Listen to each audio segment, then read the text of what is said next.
ओ भाई क्या हाल बा? ठीक बड़ा लोग आप लोग हम बता दिए कि जो अपने खेसारी भैया अपना ट्रेंडिंग स्टार के जो फिल्म आवेला रस रंग दे बसंती ओकरा के कारण कोनो कारण से रोक दिया गेल बा। अब कुछ पटाई में रीजन बतावल जाता जना पर जे मतलब कुछ कहले नहीं जा सकत। अब बताई टाइटल के लेके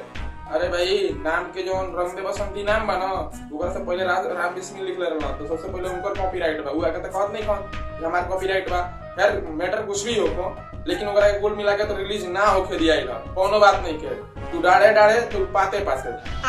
तो बता दें कि 25 तारीख के होली के दिन फिल्म रिलीज होके लगा सन ऑफ बिहार का सोचला है लोग ना रिलीज होई तो के दबा दे बोलो ऐसा चीज नहीं के बिल्कुल गलत। देखो यार हॉल बैठे अब भैया तो हल्का ना पूरा धूम मचाई धूम